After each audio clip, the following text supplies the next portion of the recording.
There is a shifting tide in the world of combat sports. For years, the conversation has always been about who is next, who is the future, and who will carry the torch. But recently, that conversation has settled into a definitive statement. Hank, a prominent voice in the community, recently noted that Gervonta "Tank" Davis is now, unequivocally, the new face of boxing. When you look at the landscape, it is hard to argue against it. He has the numbers, he has the knockouts, and he has the aura. There is no problem with saying that. He deserves everything that is coming to him. The fame, the money, the accolades, it has all been earned inside the square circle. He is the guy. But there is a deeper layer to Tank's dominance that often gets lost in the highlight reels. When you talk about the elite level of the sport, you have to talk about skill, not just power. A major topic of discussion recently has been the perception of Tank's abilities. Do people sleep on his boxing IQ because they are so mesmerized by his power? It's a valid question. When a fighter is known as a knockout artist, the general public tends to overlook the setup, the footwork, and the trap setting that leads to that final blow. But for those who really know the game, nobody is sleeping on Tank's skills. If we go back to August of 2021, we get a glimpse into the reality of his skill set from people who have actually shared the ring with him. Sparring partners who have been in there with him will tell you he is skillfully great. It isn't just about brute force. When you are in the ring with him, you realize that he is a complete fighter. He is all the way around a great fighter. In many ways, he is like Shakur in terms of ability, but he adds that devastating equalizer. Right now, Tank is the man to beat. He has combined the popularity that fills arenas with the high-level skill that wins belts. Shakur is right there in the conversation. He is the man as well.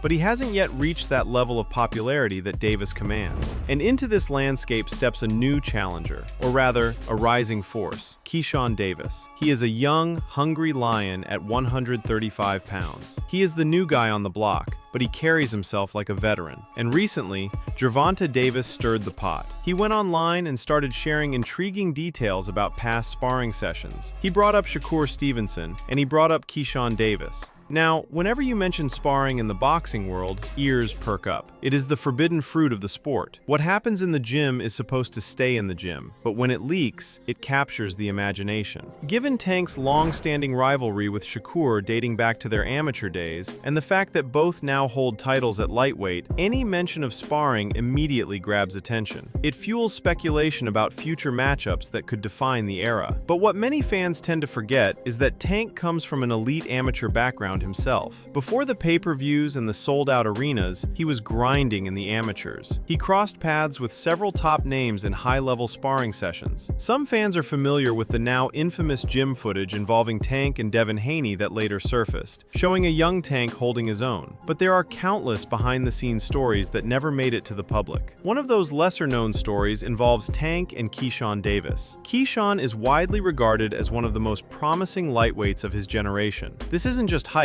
it is backed by pedigree. He is a Tokyo 2020 Olympic silver medalist. That is a distinction that separates the good from the great. He has translated that amateur success into the pro ranks with a strong record, scoring multiple knockouts and quickly building a reputation as a serious threat in the division. Because of his speed, his skill, and his supreme confidence, many analysts believe Keyshawn is one of the few fighters with the actual tools to truly challenge Tank. With Keyshawn now openly calling for the fight, the buzz is growing louder. It is starting to feel like this potential clash could be one of the biggest lightweight showdowns on the horizon. Keyshawn Davis has not been shy about this. He has called out Tank directly, and he bases this confidence on history. He said he once shared the ring with Tank at the age of 16, and again at the age of 21. Keyshawn is now 25 years old, entering his physical prime. He claims he never had a problem with Tank in those two sparring matches. However, we have to look at this with a critical eye. Frank Martin also sparred Tank a while back. Frank Martin claimed that he actually hurt Tank during a sparring match. He went into their professional fight with that confidence, but we saw what happened. Frank got in the ring with Tank professionally, and the result was a devastating knockout. So,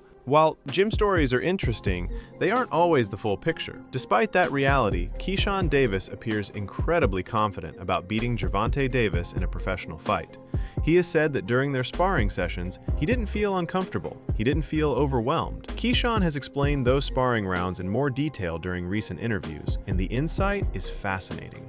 He said that both he and Tank prefer an aggressive style. When they sparred, they focused more on offense than defense. Keyshawn pointed out that their styles are actually quite similar in that regard. He admitted, and this is important, that Tank was able to land several clean shots on him. This honesty is rare. Usually, fighters claim they never got touched, but Keyshawn admits it. He said he remembers specifically being caught with two good shots, a good hook and a good straight left. But here's the key takeaway for Keyshawn. Knowing Tank and knowing the reputation of his power, you don't really know what to expect until you get hit. Once Keyshawn took those shots, it told him something. It told him he could really take a punch. It confirmed to him that he could box with the best. He feels that Tank tested him. Tank tested his skill in a way where Keyshawn always had to stay sharp. He had to watch out for that power constantly. It forced him to be real defensive, which is interesting because Keyshawn admits he isn't naturally a defensive fighter. He loves fighting. He loves the mix-up, but Tank's presence had him fighting a style that he doesn't usually fight. He feels he got better at capitalizing on moments because of that. He actually gives credit where it is due, shouting out Tank for the work. There is a psychological aspect to this. When you are in the ring with a puncher, there is a question in your mind. What is this going to feel like? Is it going to be lights out? Keyshawn describes it perfectly.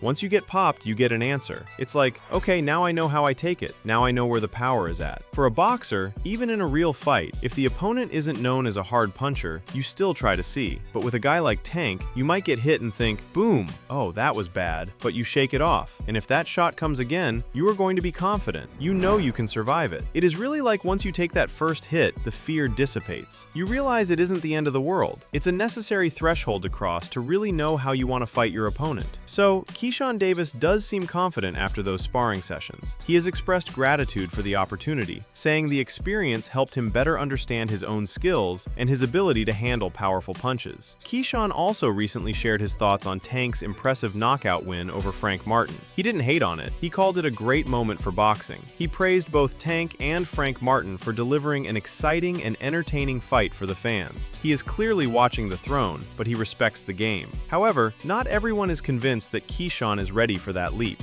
Kenny Ellis, Tank Davis's trainer, sees things very differently. When asked about Keyshawn wanting that fight, Ellis was dismissive. He acknowledged that Keyshawn retweeted the video, but his advice was blunt. He thinks Keyshawn should be trying to get his win back with Andy Cruz. For those who don't follow the amateur scene, Andy Cruz is the Cuban fighter who beat Keyshawn Davis just before he turned pro. In fact, Andy Cruz beat him 4 times. Ellis is saying, handle that business first, then come at Tank. Ellis also addressed the sparring comments. He noted that Keyshawn said he sparred Tank 2 times and never had a problem. But Ellis points out that everybody says that. It's a possibility, sure, but everybody says that because they want people to watch their next fight. You can't get too excited about sparring anyway. When you get on that elite level, you aren't tripping about what happened in practice. Furthermore, Ellis suggested that when Tank spars, he isn't always going 100%. He isn't going to show you everything. He might work with you, but he isn't going to go hard. Ellis implies that Tank has a heart. He isn't trying to destroy sparring partners unnecessarily. So, is it too early for Keyshawn? According to Tank's camp, absolutely. They believe that based on his last performance, or just his career trajectory, he needs to step carefully. They don't want him to step out too fast. They acknowledge he can fight, there is no denying that, but there are levels to this game. Ellis even suggested other matchups. He likes the idea of Keyshawn fighting Abdullah Mason in the near future, or perhaps waiting a year. He thinks Abdullah Mason is the next one at 135 pounds, warning everybody that they aren't listening, but Mason is the truth. But Keyshawn isn't looking at Abdullah Mason right now. He is looking at the top. When asked about calling out Tank for a fight,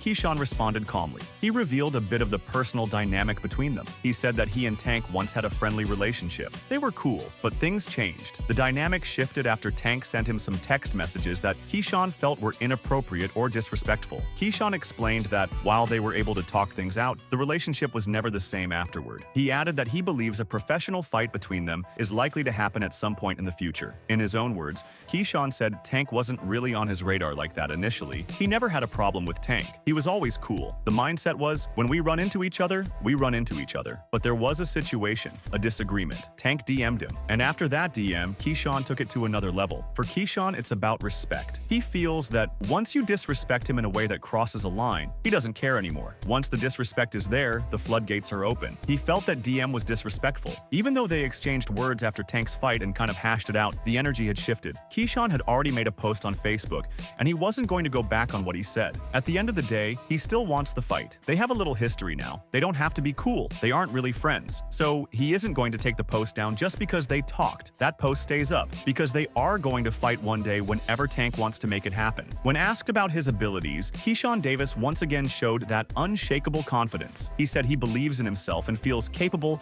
of beating Gervonta Davis. He referenced their shared history in boxing and suggested that a fight between them would be exciting for fans. He sees himself as the best fighter at lightweight. But what is the remedy? Stylistically, what does Keyshawn have that could solve the puzzle of Tank? Keyshawn believes he is the best at 135 period. He came into the game with this confidence and he still has it. He isn't going to sit here and say, oh, I think I can do this better than Tank, or I can knock Tank out. He respects Tank as a hell of a fighter, but he believes he is a hell of a fighter too. Keyshawn breaks down the matchup not just on will, but on physical attributes. He pointed out that he believes he has certain advantages, including his taller frame and his reach. He is a big lightweight. He is putting on size. He explained that with a fighter like him, you cannot stand right there in front of him and think you are going to block all the shots. He mentioned Jose Pedraza tried to do the same thing. You can't just sit there and try to play defense with Keyshawn. It isn't going to work. He is too smart. He is too fast. And contrary to what some might think, he hits hard. So you are not going to want to sit right there in the pocket with him. Keyshawn lists his attributes. Naturally, he is the bigger fighter. He is smart. He emphasizes that he doesn't get hit in fights. He is elusive. He is confident. He feels like in terms of the total package, he has it all. People say that about Tank,